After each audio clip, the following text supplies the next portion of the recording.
Bismillahirrahmanirrahim. Assalamu alaikum students. My name is Bushra and I am here again with another lecture of chapter 7 Fundamental Principles of Organic Chemistry second year.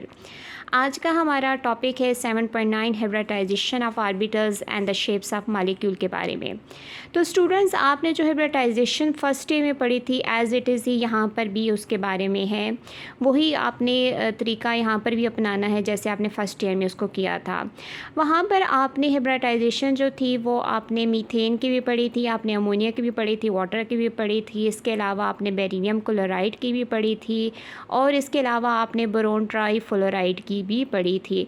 लेकिन इस chapter में क्योंकि ये आपके पास organic chemistry का chapter है तो इसमें आपने सिर्फ जो हाइड्रोकार्बन है यानी मीथेन, अल्कीन और अल्काइन के लिहाज से ही डिस्कस करना है हाइब्रिडाइजेशन के बारे में। तो चलिए स्टूडेंट्स, हम इसको जल्दी से रिवाइज़ कर लेते हैं इसी टॉपिक को जो हमने फ़र्स्ट ईयर में पढ़ चुके हैं। कि हाइब्रिडाइजेशन में सबसे पहले क्या कहते हैं कि although the most electronic stable electronic configuration of carbon atom having two partially filled 2p orbitals requires it to be divalent. Carbon is tetravalent in the majority of its compound. कि अगरचा जो stable electronic configuration है carbon atom की वो ये require करती है कि इसको डाईवेलेंट होना चाहिए। डाईवेलेंट का क्या मतलब है? वैलेंट वैलेंसी से निकला है, डाई का मतलब है 2, यानी इसकी वैलेंसी क्या होनी चाहिए अपने कंपाउंड में 2 होनी चाहिए, यानी कार्बन की वैलेंसी जो है वो 2 होनी चाहिए।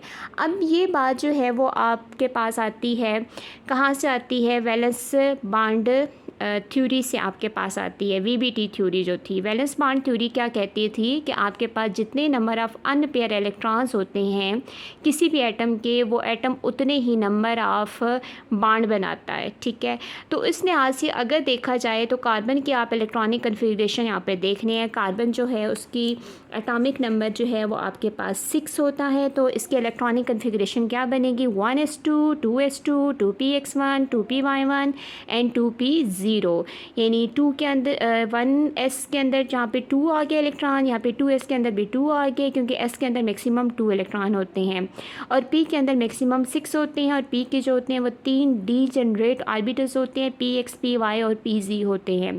तो यहाँ पे 2, 2, 4 और 5 और 6 जो है वो आपने एक एक इलेक्ट्रॉन यहाँ पर अकोमोडेट कर लिया है, तो 2px और 2py आ जाएगा।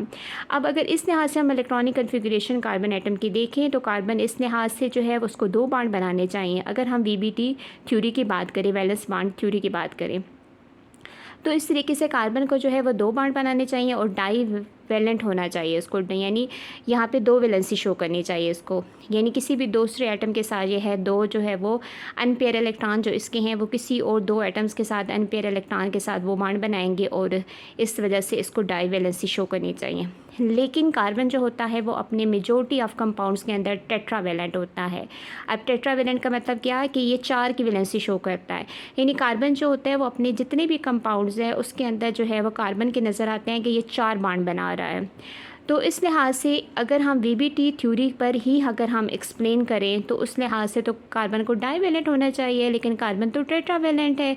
तो इस चीज़ को एक्सप्लेन करने के लिए हाइब्रिडाइजेशन अप्रोच आए। हाइब्रिडाइजेशन अप्रोच ने क्या किया, उसने बताया कि आपके पास ग्राउंड स्टेट जो इलेक्ट्रॉनिक कन्फिग्रेशन है उसमें तो आपके पास 2px1, 2py1 है, लेकिन अगर हम इसकी एक एक्साइटेड स्टेट कन्फिग्रेशन बनाते हैं तो यहाँ से जो आपके पास s के अंदर जो एक इलेक्ट्रॉन है वो प्रमोट हो जाता है pz के अंदर, क्योंकि pz के अंदर 0 इलेक्ट्रॉन है। ठीक है, तो यहाँ पर s के जो इलेक्ट्रॉन है वो pz की तरफ प्रमोट हो जाएगा। जब वो प्रमोट होगा तो ये s और 3p ऑर्बिटल आपस में क्या करेंगे, वो मिक्सअप होंगे। वो मिक्सअप होंगे तो ऐसे लगेंगे वो सेम ऑर्बिटल्स है, यानी उनकी हाइब्रिडाइज बन जाएगी। हाइब्रिड होती है ना जिस चीज़ की मिक्सिंग होती है, तो यहाँ पे s और p ऑर्बिटल आपस में क्या हो रहे हैं, वो हाइब्रिड बना रहे हैं। ठीक है, तो ये हाइब्रिड ऑर्बिटल्स बना देंगे और यहाँ पर जो मिक्सिंग हो रही है वो 1s की और 3p की हो रही है, तो इसका मतलब है ये आपके पास टेट्रावेलेंसी यहाँ पर शो कर रही है। तो हम इसी चीज़ को यहाँ पर एक्सप्लेन करते हैं और यहाँ पे पढ़ते हैं। In order to explain this apparent anomaly, कि ये जो बज़ाहिर नज़र आने वाली एबनॉर्मलिटी है, it is assume that an electron from the 2s orbital is promoted to an empty 2pz orbital giving the electronic configuration this one.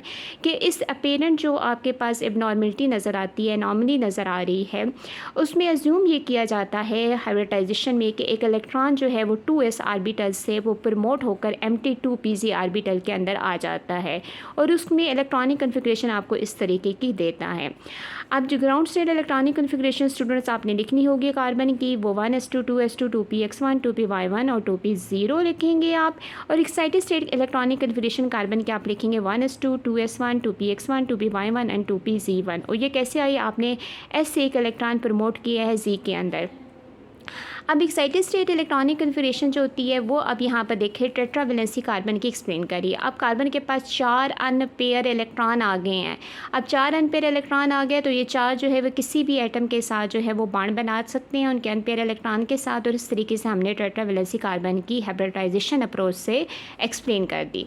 But these 4 valencies will not be equivalent, कि ये चारों valency जो होंगी वो equivalent नहीं होंगी। Orbital hybridisation theory has been developed to explain the equivalent tetravalency of carbon. कहते हैं कि अगर हम इसकी एक्साइटेड स्टेट बनाएं, ठीक है, तो इसमें 4 अनपेयर इलेक्ट्रॉन है, ठीक है, अनपेयर इलेक्ट्रॉन है तो ये वैलेंसी जो होती हैं वो इक्विवेलेंट नहीं होती। लेकिन अगर हम ऑर्बिटल हाइब्रिडाइजेशन अप्रोच अपनाएं तो ये इसकी वजह से हम एक्सप्लेन कर सकते हैं, इक्विवेलेंट टेट्रावेलेंसी जो है वो कार्बन की एक्सप्लेन कर सकते हैं। अब इस थ्योरी के मुताबिक, यानी हाइब्रिडाइजेशन की थ्योरी के मुताबिक, the 4 atomic orbitals of carbon belonging to valence shell may be mixed in different way to explain the bonding and shape of molecule formed by carbon atoms। कि इस थ्योरी के मुताबिक 4 एटॉमिक ऑर्बिटल जो carbon के हैं और वो belong कर रहे हैं वैलेंस शेल से, may be mix in different way, यानी ये 4 की बात कर रहे हैं, 2s1 2px1 2py1 2pz1। ये 4 एटॉमिक ऑर्बिटल जो होते हैं कार्बन के जो कि वैलेंस शेल से ताल्लुक़ रखते हैं वो आपस में इस तरीके से डिफरेंट तरीक़ों से मिक्सअप होंगे और वो इस तरीके से जो बॉन्डिंग है और शेप है मॉलिक्यूल के जो कार्बन एटम बनाते हैं उनको एक्सप्लेन करेंगे। अगर हमारे पास 1s और 3p ऑर्बिटल जो होंगे वो मिक्स करेंगे तो 1s और 3p हैं तो ये sp3 हाइब्रिडाइजेशन करेंगे। अगर 1s और 2p करेंगे तो ये sp2 को करेंगे और अगर 1s और 1p करेंगे तो ये sp को रिप्रेजेंट करेंगे। तो हम इसको देख लेते हैं, आज sp3 हाइब्रिडाइजेशन को देख लेते हैं। In order to explain the bonding and shape of molecule the carbon atom is attached with 4 atoms.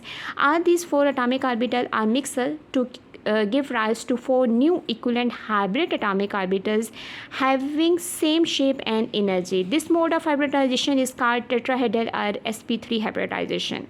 कि sp3 hybridization को explain करने के लिए आपने सबसे पहले स्टूडेंट्स क्या करना है, ग्राउंड स्टेट लिखनी है कार्बन की, फिर एक्साइटेड स्टेट लिखनी है और फिर बताना है कि in order to explain the bonding and shape of molecule, जिसमें कार्बन जो है वो 4 एटम के साथ अटैच होता है। तमाम ये जो 4 एटॉमिक ऑर्बिटल्स हैं यानी 1s, ये 2s1 2px1 2py1 और 2pz1, ये तमाम 4 एटॉमिक ऑर्बिटल्स आपस में मिक्स करते हैं और 4 इक्विवेलेंट हाइब्रिड एटॉमिक ऑर्बिटल्स बनाते हैं जिनकी सेम शेप होती है और सेम ही एनर्जी होती है। इस मोड ऑफ हाइब्रिडाइजेशन को क्या बोलते हैं, टेट्राहेड्रल या sp3 हाइब्रिडाइजेशन। यानी 1s और 3p इन्वॉल्व हैं तो इस वजह से ये क्या आ गया, sp3 हाइब्रिडाइजेशन।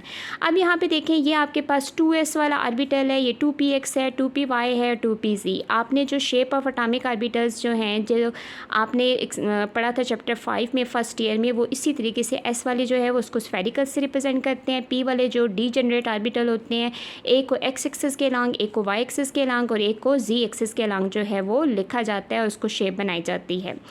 तो आपके पास क्या आ गया, 2s 2px 2py और 2pz आ गया। यहाँ पर ये चारों ऑर्बिटल आपस में मिक्स करेंगे तो यहाँ पर क्या बनेगा, आपके पास ये 4 जो है sp3 हाइब्रिड एटॉमिक ऑर्बिटल्स बनेंगे जिसमें एक स्मॉल लोब होता है और एक लार्ज लोब होता है। और जब इनको हम इक्विवेलेंट लिखेंगे तो ये इस तरह की शेप बनाएंगे टेट्राहेड्रल, जिसको आप इस तरीके से लिखेंगे, ये देखें स्टूडेंट्स, यूँ करके इस तरीके की और इस तरीके की और ऐसे, ठीक है, आपने इस तरीके से उसको बनाना है, ठीक है। और ये जो चारों एटॉमिक ऑर्बिटल्स हैं ये इक्विवेलेंट एटॉमिक ऑर्बिटल्स हैं, इनकी सेम शेप है और सेम ही एनर्जी है, यानी टेट्राहेड्रल है। उसके बाद आपने बताना होगा कि तमाम 4 sp3 ऑर्बिटल्स जो हैं वो डीजेनरेट हैं, इनकी इक्वल एनर्जी है और डायरेक्टेड है एंगल ऑफ 109.5 डिग्री पर in space to give a tetrahedral geometry. अच्छा स्टूडेंट्स, जब भी हाइब्रिडाइजेशन का करें तो स्टूडेंट्स को समझ नहीं आती कि ये एटॉमिक ऑर्बिटल्स बनाएंगे, ये करेंगे। आप सिंपल क्या करें, आपने इलेक्ट्रॉनिक कन्फिग्रेशन लिखनी है, ग्राउंड स्टेट, फिर एक्साइटेड स्टेट, फिर उसके बाद आपने बताना है कि 1s और 3p एटॉमिक ऑर्बिटल्स आपस मिक्स कर रहे हैं तो इक्विवेलेंट बना रहे हैं, और जो ज्योमेट्री बना रहे हैं, जो शेप बना रहे हैं वो टेट्राहेड्रल बना रहे हैं, उसका एंगल आप बता दें, उसकी हेडिंग दे के 109.5 डिग्री बता दें और उसकी ज्योमेट्री का बता दें आप। तो यहाँ पर यही बता रहे हैं कि तमाम 4 sp3 हाइब्रिड ऑर्बिटल्स जो होते हैं वो डीजनरेट होते हैं और डायरेक्टेड होते हैं angle of 109.5 degree in space और एक टेट्राहेड्रल ज्योमेट्री बनाते हैं। जब कार्बन एटम जो होता है वो सिंगल बॉन्ड बनाता है दूसरे एटम के साथ, ये हाइब्रिड ऑर्बिटल्स जो होते हैं वो ओवरलैप करते हैं with the orbital of this atom to four sigma bonds. इसका कहने का क्या मतलब है कि जब कार्बन एटम जो है वो सिंगल बॉन्ड बनाएगा दूसरे एटम्स के साथ, तो ये जो इसके 4 ऑर्बिटल्स हैं, ये वाले जो अनपेयर इलेक्ट्रॉन है यहाँ पर, ये क्या करेंगे, ये हाइब्रिड ऑर्बिटल्स जो होंगे वो ओवरलैप करेंगे इन एटम्स के साथ, उनके ऑर्बिटल्स के साथ, और बनाएंगे 4 सिग्मा बॉन्ड। इस तरह की हाइब्रिडाइजेशन जो होती है वो एक्सप्लेन करती है bonding and shape of all those compound जिसमें कार्बन एटम जो होता है वो सेचुरेटेड होता है। कार्बन एटम सेचुरेटेड का मतलब क्या कि कार्बन जिसमें सिंगल बॉन्ड बना रहा है, ठीक है। सिंगल बॉन्ड वाले जो होते हैं वो सेचुरेटेड होते हैं, जो डबल और ट्रिपल बॉन्ड वाले होते हैं वो अनसेचुरेटेड होते हैं कंपाउंड्स। तो यहाँ पर हमने आप एक्सप्लेन करना है in the formation of methane. Methane में क्या है, आपके पास 1C है, 4 जो है आपके पास H है, ठीक है। तो ये आपके पास आ गया मीथेन। अब फॉर्मेशन ऑफ मीथेन में आपने 4 हाइब्रिड एटॉमिक ऑर्बिटल्स जो कार्बन के हैं वो ओवरलैप करेंगे separately with 4 1s atomic orbital of hydrogen to form 4 equivalent CH bonds. इसमें आपके पास क्या हो रहा है कि ये देखें, जो हमने इसकी टेट्राहेड्रल ज्योमेट्री बनाई थी कार्बन की इस तरीके की, उसमें क्या हो रहा है कि इसके जो 4 हाइब्रिड जो एटॉमिक ऑर्बिटल्स हैं वो क्या कर रहे हैं, वो हर एक 1s atomic orbital of hydrogen के साथ क्या कर रहे हैं, ओवरलैप कर रहे हैं। अब देखिए, इसके पास भी 1 अनपेयर था, इसके भी पास 1 अनपेयर था, इसके पास भी 1 अनपेयर था, वही इसके पास भी 1 अनपेयर इलेक्ट्रॉन था। अब इसका जो हाइड्रोजन के इलेक्ट्रॉनिक कन्फिग्रेशन में क्या होता है, इसका जो है 1s1 होता है, ठीक है। तो 1s1 जो है इसका वो क्या करेगा, एक इलेक्ट्रॉन जो है वो इसके एक इलेक्ट्रॉन के साथ ओवरलैप करेगा, इसका इसके साथ ओवरलैप करेगा, इसका इसके साथ ओवरलैप करेगा और इसका इसके साथ ओवरलैप करेगा। तो इस तरीके से आपके पास 4 सिग्मा बॉन्ड बन गए। तो ये आपके पास आगे 4 इक्विवेलेंट CH बॉन्ड आगे। Shape of methane thus formed is very similar to the actual methane molecule. All the 4 hydrogen atom do not lie in the same plane. तमाम हाइड्रोजन एटम जो होते हैं वो एक प्लेन में लाई नहीं करते। तो ये आपके पास इसका मीथेन की फॉर्मेशन आ गई। नेक्स्ट लेक्चर में आपको मज़ीद sp2sp हाइब्रिडाइजेशन के बारे में पढ़ाया जाएगा और इसके अलावा इथेन मॉलिक्यूल की फॉर्मेशन के बारे में बताया जाएगा। आज के लिए इतना ही आपके लिए लेक्चर काफ़ी है। अल्लाह हाफ़िज़।